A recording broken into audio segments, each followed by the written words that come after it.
좋은 아침입니다. 아침의 하나 뉴스 종합 비타민 아침의 매일경제 김음입니다. 오늘의 일면 들어가 보겠습니다. 먼저 매일경제입니다. CEO들 윤석열 정부 1년 B학점이다. 강성노조 대응을 가장 잘했다라는 평가를 내놨습니다. 매일경제가 경영자 100명한테 지금 설문조사를 해봤는데요. 그 결과 규제, 법인세 완화 조치는 잘했다. 하지만 고물가, 수출 대책은 좀 아쉽다. 전반적으로 B학점이 가장 많았다라는 평가가 나왔습니다. 다음 일면 가보겠습니다.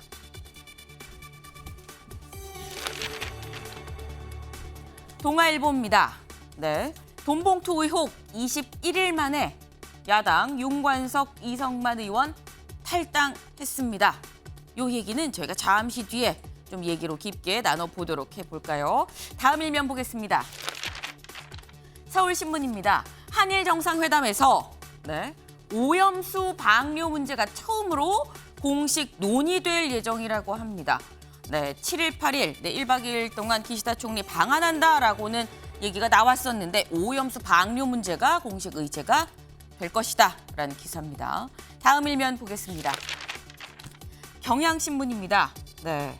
금감원, S지발 주가 폭락 사태 상당히 지금 심각한 얘기가 나오고 있죠. 이 S지발 주가 폭락 사태 관련해서 키움증권 검사에 착수했다. 그리고 이 지금 폭락한 종목들 중에 하나 다우데이터가 있었는데 다우 키움그룹 지금 김익래 회장 폭락하기 직전에 매도했다.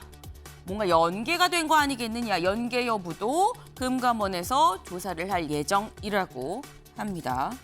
저희 오늘 사진 기사 같이 볼까요? 이게 뭘까요? 일단 비행기가 보입니다. 근데 비행기가 여느 비행기들하고 좀 살짝 다르다 싶은 게 뭔가 잔뜩 써 있고요. 지금 사람들 얼굴도 보입니다. 여기 누구냐?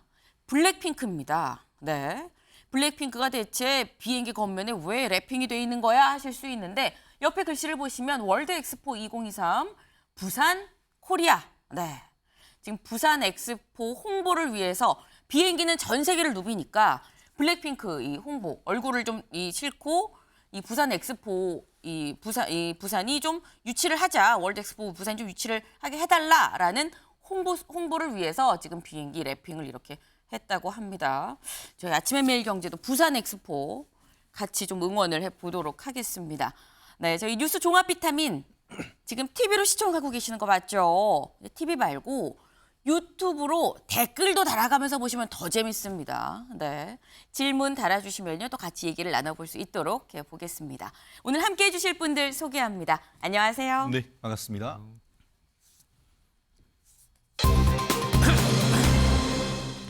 원천 봉쇄입니다. 오늘 첫 번째 키워드 무엇이 원천 봉쇄이 된다라는 건지 기사 같이 보겠습니다. 태영호 이번엔 쪼개기 후원금 의혹입니다. 쪼개기 후원금 김기현 여기에 단호히 대처해라 라고 얘기를 했다고 하는데요. 쪼개기 후원금 논란이 대체 뭐야 라고 생각하실 수 있는데 이겁니다.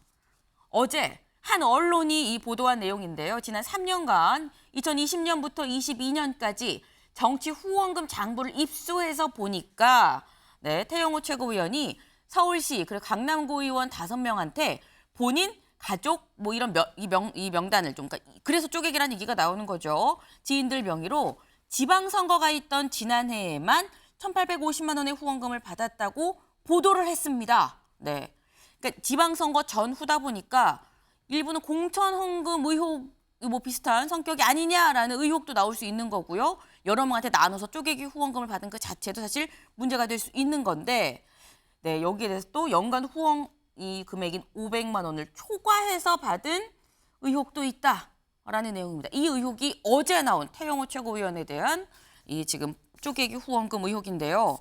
근데 태영호 최고위원은 그럼 이 의혹에 대해서 뭐라고 얘기를 했느냐? 들어보고 오시죠. 후원금 모금과 관련하여서는 단 하나의 오점이 없이 당당하다는 것을 이 자리에서 밝힙니다. 시 구 의원들의 후원은 쪼개기에 해당하지도 않으며 시 구 의원들이 언론에 자발적으로 후원한 것이라고 밝혔습니다. 특히 공천 헌금이라는 오해를 피하고자 저는 오히려 지난해 지방선거를 앞두고 예비 후보들이 낸 후원금을 반환하기도 하였습니다. 노켓 뉴스의 악의적인 왜곡 보도에 강한 유감을 표합니다. 네, 쪼개기 후원금 의혹 사실이 아니다라는 취지의 지금 이 태영호 최고위원의 어제 기자회견 모습 보셨는데 태영호 최고위원 사실 이번 건만 좀 논란이 되고 있는 건 아닙니다. 다른 건들이 지금 계속 논란이 되고 있죠. 일단 처음엔 제주 4.3 사건 관련한 발언이 좀 논란이었습니다. 이게 북한 김일성의 짓이다라는 이 말을 해서 논란이었는데 여기에 뭐라고 해명을 했느냐. 난 북에서 그렇게 배웠다. 내 소신이다 라고 얘기를 했었습니다. 그리고 그 다음 논란은 또 뭐냐.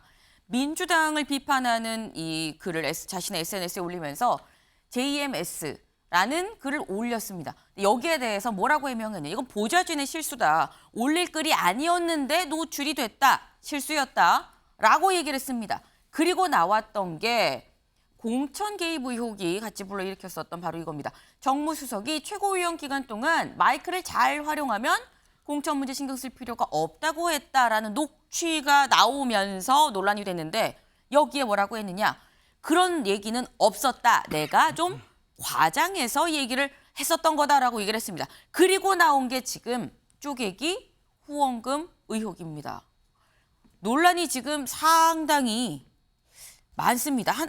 한두 건이라고 얘기를 할 수 없는 그런 상황인데 여기에 대해서도 태영호 최고위원 또 이렇게 얘기를 했습니다. 뭐라고 했는지 같이 들어보고 오시죠. 매일 사퇴하라는 정치적 공세와 태영호 죽이기 집단 린치가 각 방면으로 펼쳐지고 있습니다. 앞으로 저를 정치권에서 퇴출시키려는 우매성 정치 공세와 마쿠 작전, 가짜 뉴스들은 더 많이 나올 것이고 태영호 죽이기는 더욱 거세질 것입니다. 그러나 저는 절대 굴복하지 않을 것입니다. 저는 꺾으면 꺾일지언정 굽히지는 않겠습니다. 저는 때리면 때릴수록 더욱 강해지는 강철 같은 정치인이 될 것입니다. 네, 음해성 정치 공세다. 그리고 날 정치권에서 끌어내리려는 거대한 음모다라는 지금 취지로 태영호 최고위원 얘기를 했는데 권지웅 위원님, 네. 지금 보면 이 모든 이 논란이 계속되는 그런 사안들이 이게 다 뭔가 나를 끌어내리려는 거대한 음모다, 억울하다, 약간 이런 입장인 것 같아요. 일단은 그런 부분도 저는 있을 거라고 생각합니다. 있다고요? 왜 그러냐면 네. 저는 태영호 의원의 발언이나 이런 것들이 적절하다고 생각하진 않습니다. 네. 근데 태영호 의원 입장에서 보면 4.3 사건이 북한의 짓이었다라고 하는 건 태영호 의원이 최고위원이 되기 전부터 했던 말입니다. 그걸 하고도 이제 최고위원에 당선되었기 때문에 네. 그 발언으로 날 징계할 것 같았으면 그 전부터 했어야 될 조치 아니냐라고 말할 수 있고, 게다가 이번에 녹취 관련해서 그걸로 본인을 징계한다고 하면 저는 이런 생각이 들어요. 과거에 이제 권성동 의원이 핸드폰이 노출되어서 네. 체리 따봉 문제가 있었지 않습니까? 네. 근데 그때 권성동 의원이 사실 잘못한 건 핸드폰을 기자에게 노출한 건 잘못이겠죠. 네. 근데 본질적으로 문제는 대통령이 당 내부 총질이나 하던 당대표가 나가니까 뭐 당이 좀 조용해졌습니다라고 한 그것 자체가 문제였지 않습니까? 이번에도 녹취 내용을 들어보면 정무수석이 잘못한 것이지 그것을 내부 회의에서 말한 태영호 의원이 잘못했다고 저는 보긴 어렵다고 생각합니다. 되려 그 녹취가 공개되는 것을 네. 막았어야 했는데 그걸 못한 잘못을 굳이 따지자면 있는 것인데 그 외의 것을 가지고 태영호 의원을 네. 만약에 이제 최고위원직에서 사퇴시키겠다고 하면 태영호 의원 입장에서는 이해가 안 될 것 같고요. 근데 국민들 입장에서는 태영호 의원이 지도부에 국민의힘 지도부에 있는 것 자체가 네. 사실은 되게 극우화된 정당의 모습으로 비춰질 것 같아서 김기현 대표 등 사실 태영호 의원을 잘라내려고 하는 마음이 들 수밖에 없다라고 생각됩니다. 지금 권지웅 위원님 말씀은 일단 정무수석이 그런 발언을 실제로 했다라고 좀 전제를 하고 말씀을 하신 것 같아요, 최 변호사님.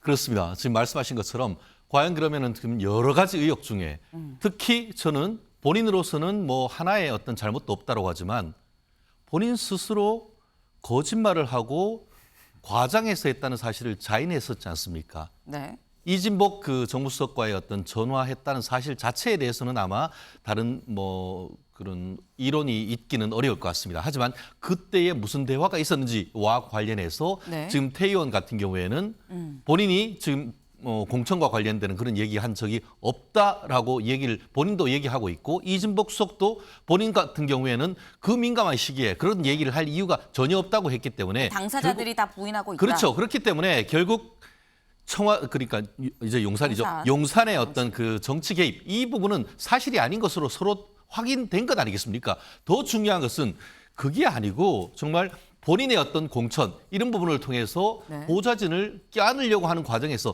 본인이 거짓말했다. 그리고 그것을 이제 과장했다는 사실 자체에 대해서 사과해야 되는 것이 맞는 것이죠. 결국 그것을 통해서 가지고 지금 벌써 국민의힘이 얼마나 지금 야권과 또 어떻게 보면은 언론으로부터 엄청난 지탄을 받고 있지 않습니까? 그렇다고 하면 그 자체에 대해서 태영 의원은 저렇게 해서 꺾일지언정 굽히질 않는다 하는 그 자체는 저는 정말 잘못됐다고 봅니다. 꺾일지언정 굽히지 않는다는 건 잘못된 거다 말씀하셨는데 조현선 변호사님. 저는 태영호 최고위원이 어떻게 보면 외통수에 걸렸다고 생각을 합니다. 지금까지 태영호 의원은 수많은 망언을 통해 가지고 최고위원의 자리에까지 올랐었는데요. 네. 이번 녹취록 그 사건을 통해 가지고 그 든든한 후원자가 대통령실이 아니냐라는 강한 의혹을 들게 만들었죠. 이게 사실 그대로로 한다면 대통령실의 그 당무 개입이 되는 겁니다. 네. 시기도 굉장히 이게 유력한 부분이기도 한데 전당대회 직후에 통화가 이루어졌죠. 그리고 통화의 당사자가 이진복 수석입니다. 네. 이진복 수석은 전당대회 당시에도 뭐 아무 말도 하지 않으면 아무 일도 일어나지 않는다라는 식의 그런 발언으로 전당대회에 개입했다는 강한 의혹을 받았던 수석이죠. 그러면 그런 분과 그 시점에 통화를 했고 그러한 통화 내용에 대해서 보좌관들과 이러한 대화를 나눴다는 것 자체가 네. 그것이 사실이 아니냐는 강한 의혹을 들 수 있다고 할 수 있죠. 그런데 당무 개입은 굉장히 엄중한 사안입니다. 박근혜 전 대통령 같은 경우에도 이 사안으로 실형을 선고받았죠. 징역 네. 2년이 나왔었나요? 그랬음에도 불구하고 여기에 대해서 정부 차원에서 수사가 들어가지 않는다고 하면 어떻게 보면 직권 남용에 해당되지 않는가. 그 당시 수사 담당자가 윤석열 대통령이었고 지금 한동훈 법무부 장관이었습니다. 아마 합당한 조처가 취해야 되겠죠. 네. 최고. 그렇습니다. 정무수석이 뭐 하는 자리입니까? 용산과 여의도를 이어주는 자리 아니겠습니까? 3월 8일 날 당대표 선거가 있고 최고위원이 당선됐으면은 네. 당연히 최고위원한테 덕담도 하고 협조해달라고 요청하는 것은 너무나 당연한 것이죠. 그것이 무슨 정치 개입이라고 하는 것 자체가 어불성설입니다. 결국 그 과정에서 어떻게 보면 뭐 내년 총선의 어떤 그런 네. 개입 뭐 이런 부분이 있었다고 하면 그거는 어떻게 보면 잘못됐다고 볼 여지가 있습니다. 하지만 그것이 아니고 당선된 사람한테 난화분 보내고 축하 인사 건네는 그걸 대해서 뭐라고 얘기할 수는 없는 것이라고 저는 봅니다. 네. 지금 사실 태영호 최고위원이 논란이 불거지고 사실 이 부분은 윤리위로 넘어갔는데 지금 사실 어제 있었던 논의가 지금 사실 반복해서 계속 나오고 있는 부분이 없지 않아 있습니다. 네. 근데 제가 보는 부분은 이런 겁니다. 일단 본인은 이건 집단 린치고 나는 억울하다라고 얘기를 하는데 반복해서 논란이 한두 건이 아니라 쭉 제기가 되고 있는 그런 부분인 거거든요. 김용태 최고님. 본인은 억울하다고 하는데 왜 자꾸 태영호 최고위원한테 이런 논란이 자꾸 벌어지는 것이냐. 어떻게 보십니까? 글쎄요, 뭐 정치인은 아무리 의도가 선하다고 하더라도 결과에 대한 책임을 지는 게 정치인의 자세거든요. 네. 그 결과가 발생하게 된 그 의도와는 관계없이요. 어쨌든 지금 태영 의원의 이 녹취록과 관련해서 보면은 물론 태영 의원은 지금 여기에 대해서 본인이 과장했고 보좌진의 그 어떤 안심을 시키기 위해서 했다라는 발언으로 말씀하고 계시다 보니까 네. 저희가 지금 시점에서 당무 개입이냐 당무 뭐 협조냐 이것을 판단하기는 좀 어려울 것 같고요.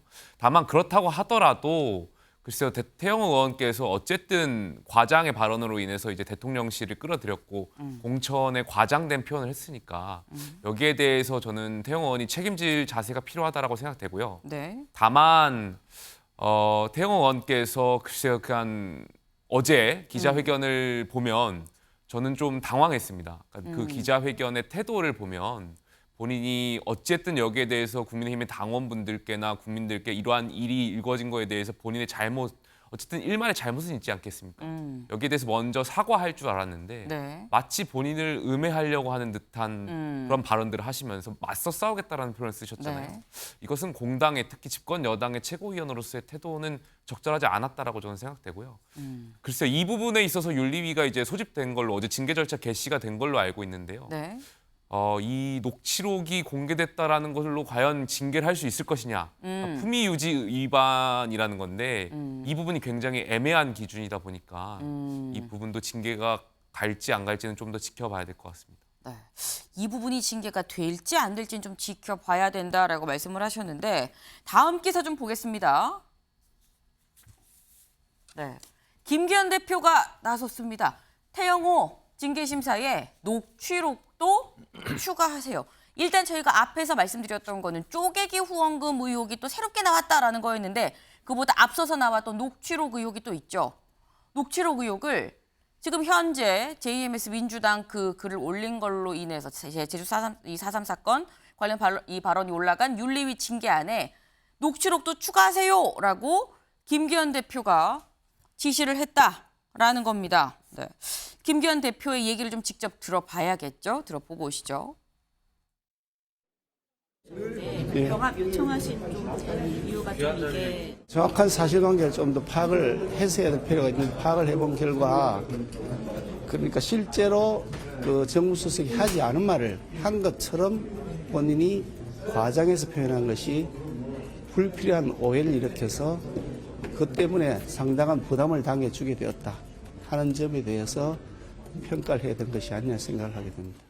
징계 개시 결정을 했고 다음 주 월요일 오후 4시 회의에서 기존 징계 안건과 병합해서 심리하기로. 지금 사안이 워낙 위중하고 중요하고 또 당 대표께서 요청을 했기 때문에 긴급하게 회의를 개최했습니다.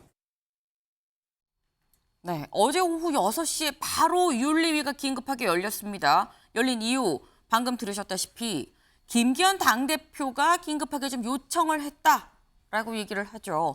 다음 기사 좀 볼까요? 결국 칼 빼든 김기현 윤리위 태영호 녹취록 병합해서 징계를 심사하기로 했다라는 얘기입니다. 지금 기존에 있었던 제주 4.3 그리고 JMS 민주당 여기 이 논란에 더해서 녹취록도 같이 더해서 심사를 하겠다라고 얘기를 한 건데 최진영 변호사님, 당대표가 직접 이렇게 뭐 윤리위에 회부해달라, 논의해달라라고 얘기를 한 적이 있었나요? 제가 규정을 한번 봤습니다. 네. 결국 그 국민의힘 당 윤리위원회 규정 11조에 보면은 네. 징계 절차에 대한 규정이 있습니다. 그 네. 내용에 보면은 당 대표 네. 또는 그 윤리위원회 위원장 내지는 윤리위원회 제적위원회 3분의 1이 요청할 경우에는 네. 위원장이 그 윤리위원회를 소집할 수 있도록 그렇게 돼 있습니다. 결국 그 당헌 당규에 쓰여진 당 대표의 권한으로서 이 부분에 대해서 요청했다라고 볼 수 네. 있는데요. 절차 자체는 적법했다. 나아가 이 부분에 대 있어서 지금 그 김기현 대표 같은 경우에는 네. 심각한 우려를 표현했다라고 했었지 않습니까? 네. 그렇기 때문에 제가 윤리 규정뿐만 아니고 그 내부 규정을 봤더니만 네. 당 그 국회의원이라든가 시도의원 같은 경우에는 네. 국민의 어떤 그 정서와 현저히 동떨어진 발언을 해서는 안 된다라는 것도 이 품위 유지 의무 위반으로 들어가 있는 것 같습니다. 그렇기 때문에 네. 이 부분과 관련해 가지고는 결국 당 대표가 윤리위원장에게 징계를 요청하는 것은 정당한 절차를 거친 것이고 설령 예전에 이런 일이 없다 하더라도 네. 당 대표로서는 마땅히 해야 될 절차라고 많은 그 국민의힘 지지자들은 그렇게 생각한다고 생각합니다. 네. 근데 또 일각에서는 어떻게 생각할 수 있냐면 조현삼 변호사님, 윤리위는 독립기구인데 당대표가 이렇게 이거 징계 논의해 주세요라고 얘기를 하면 이거 약간 뭔가 당연히 중징계로 약간 가는 수순인 거 아니야? 라고 생각할 수도 있거든요. 뭐 그렇게 생각하시고 우려하실 수도 있는 부분이기도 한데요. 네. 방금 최 변호사님께서 말씀하신 대로 어차피 당헌 당규에 정해져 국내 있는 사안이니까. 적법적인 절차를 통해서 윤리위를 소집을 요청을 했고 윤리위가 소집돼서 관련 사안을 검토하고 징계를 의결하기 때문에 네. 거기에 대해서는 뭐 우려의 뭐 시선이 있다고 하더라도 네. 그 절차의 뭐 적법성, 적합성에 대해서는 아마 뭐 따로 말씀을 드리기가 쉽지는 않을 것 같습니다. 아마 이러한 모든 사안, 위중한 사안에 대해서 심사숙고해서 네. 의결하지 않을까 싶습니다. 네. 사실 뭐 당원 당규에 따라서 당 대표가 뭐 할 수 있습니다. 요구를 할 수 있어서 그래서 아까 저 윤리위원장 얘기도 들었습니다만 당 대표 요구에 따라 긴급하게 윤리위를 열고 지금 논의를 하기로 했다라고 했는데